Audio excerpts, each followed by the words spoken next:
Welcome to 15 Minute Theatre, the only review show that squeezes a whole production into 900 seconds. The date is Friday, the 7th of May, 2020, and we've just been to see Frankenstein online. Open the house!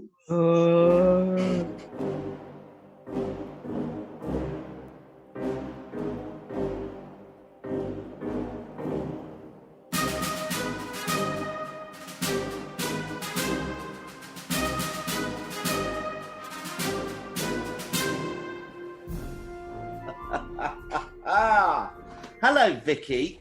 Hiya, love. Still online? Yeah, still online. Virtual Vicky.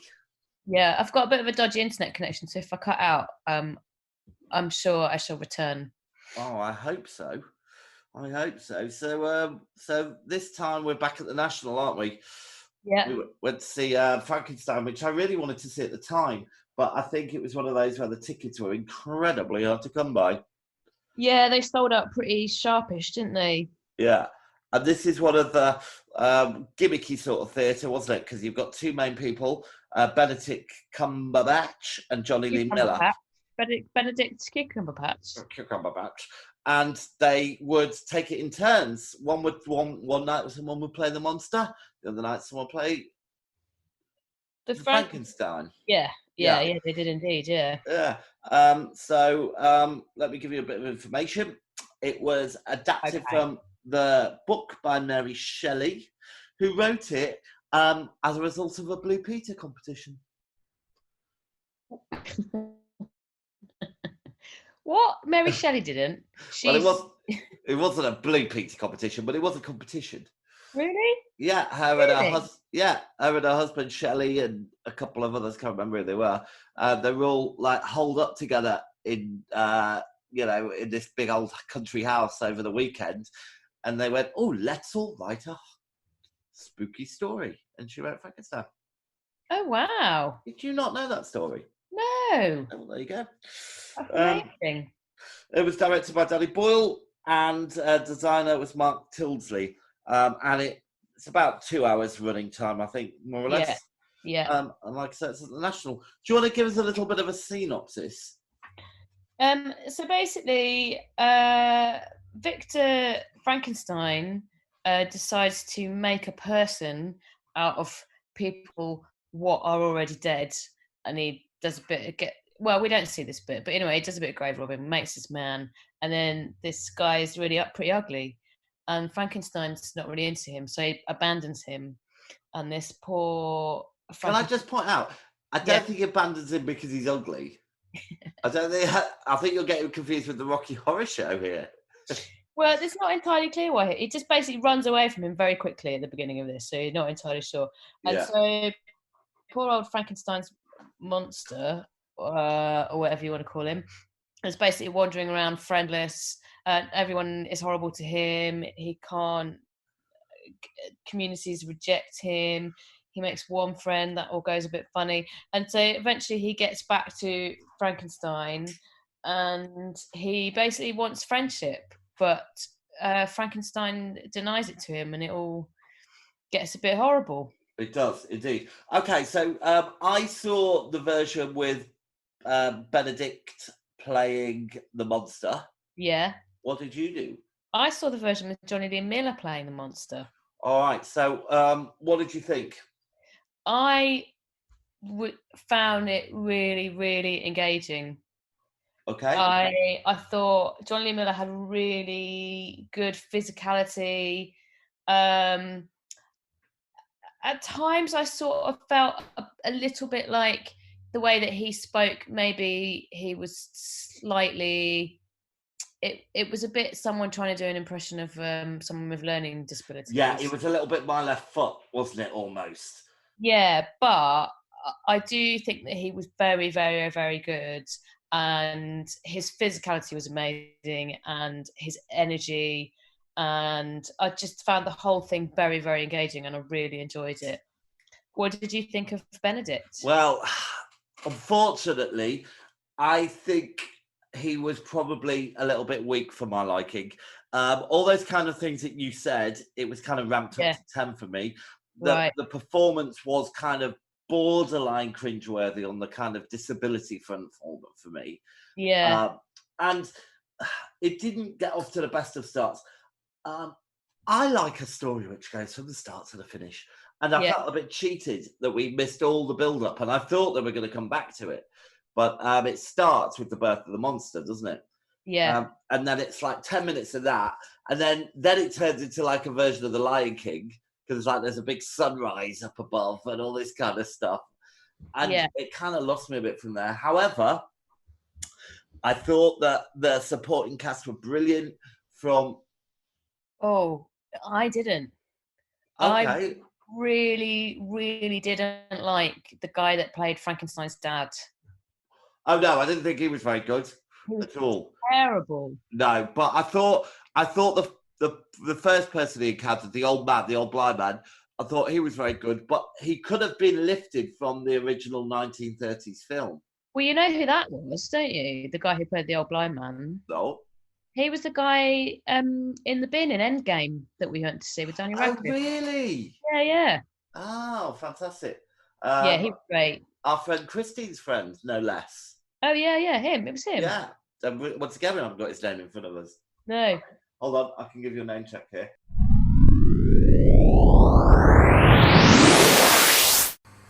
Hi, James here. Just to interject to say that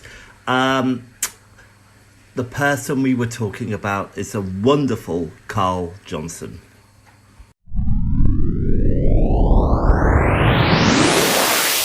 Yeah, I thought he was very good indeed. Oh gosh, I can't see his name here. I thought all of the supporting cast were good, apart from Frankenstein's dad, who I thought was terrible. Yeah. And Frankenstein's Hi, James here. Just to fiancée interject had to this say thing where that she just moved her head constantly from the side to person side we and were up and down, talking and about it is really a annoyed me. wonderful Other Carl than that, Johnson. I thought everyone else was really good. I thought it was visually very good. Yeah. I mean, Danny Boyle, bless him, he can make a spectacle, not of himself, but of Yeah. theatre. You know, he did a good job in the Olympics, and I thought he did a good job here. The set was amazing. Yeah. The way that it moved with that one house that dropped down and another house that came out of the floor, and the way they used the revolving set, I just thought the set was brilliant. And it's a difficult task, I would suggest, Frankenstein. It's probably a bit like putting on Romeo and Juliet, in the way that it's one of the most adapted plays, books. Yeah. Ever been, you know. Yeah, there's so many films of it, isn't there? Yeah. It was very filmic, I thought this. And I know it was, I think it worked well. I think they shot it well for the theatre. Yeah. Yeah, I thought it was really well produced. And I think out of all the things that we've watched online so far, this was the one I enjoyed the most. Oh, wow. Oh, good for you. It'd be interesting. Go on. Maybe that I did actually, after watching Johnny Lee Miller, I did then watch a little clip of Benedict Cumberbatch, just a short one, and I did think, oh yeah, I don't think I could have dealt with it. I do think I got it the wrong way round, and I wanted to do that, but my computer froze, unfortunately, so I never got the chance. But I got a feeling it was better the other way around. And a friend of the podcast, Hannah, she recommended that I watch it the way you did, but because I'm so kind, I allowed you to do that. Oh, that's very nice of you. Thank you. I thought so. Any standout moments for you? I didn't write down any standout moments. I don't think there was anything particularly standout. I just sort of enjoyed the whole thing, really. I tell you, there was one for me.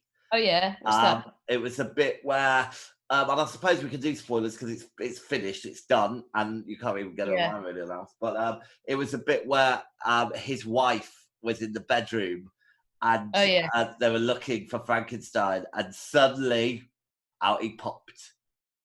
Yeah, I did not know he was there. No. Yeah. So that was, I bet in the theatre that was a bit of a jump scare. Yeah. And there's a very poignant, the very last scene I thought was very poignant as well. It was quite sad. Yeah.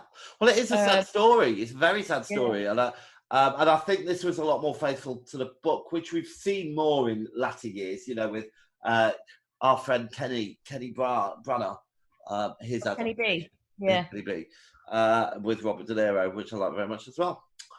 All right then. Well, shall we take a quick break and then we'll come back and score it? Let's do it.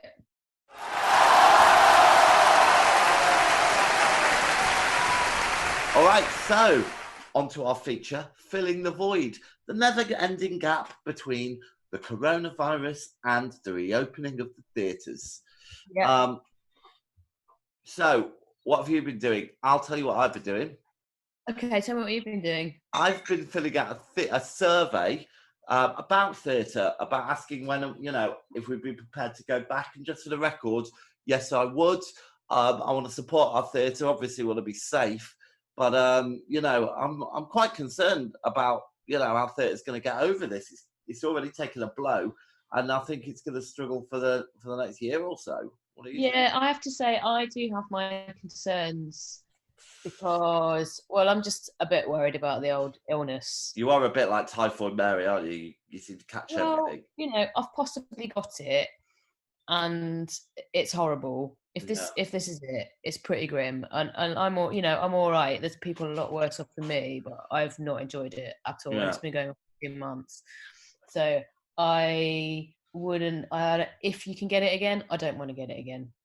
But at the same time, obviously, I do have a big sense of loyalty, and I've got 50 theatre tokens I need to spend that I got for my birthday. Yeah, I've still got some left as well. Yeah, we better remember those. All right. Okay, so shall we score it? Let's do it. Vicky, do you want to start with performances? Well, they were very strong, but as I said, a couple of the cast members, particularly the dad, really let it down. So I'm going to go for an 8.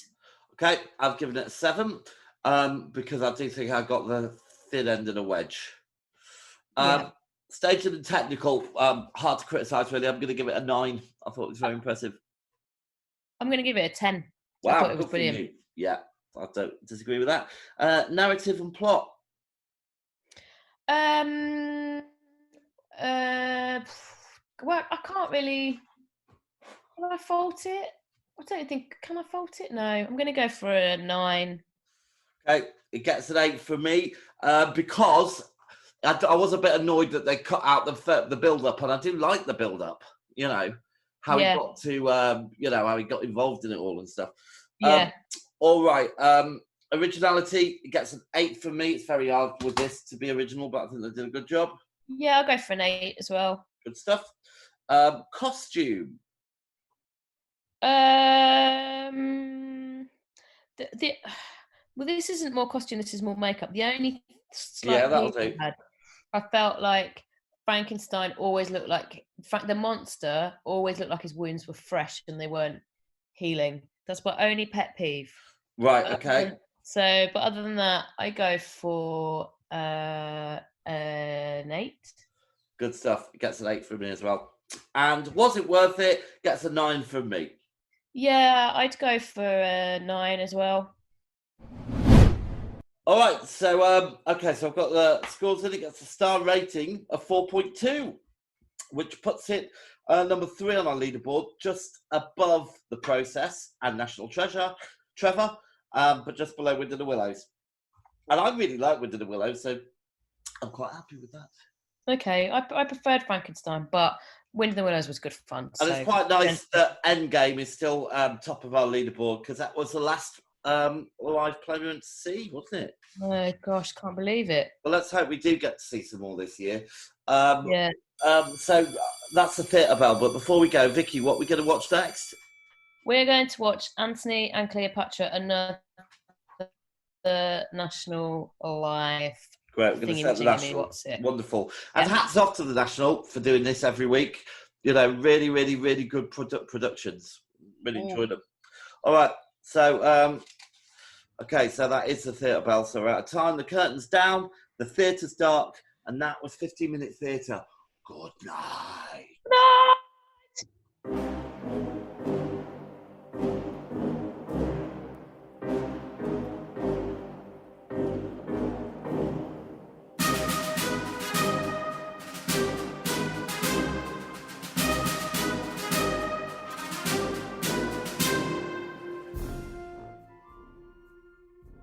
If If you're brave enough to have your theatre production reviewed, please contact us at 15minutetheatre@gmail.com.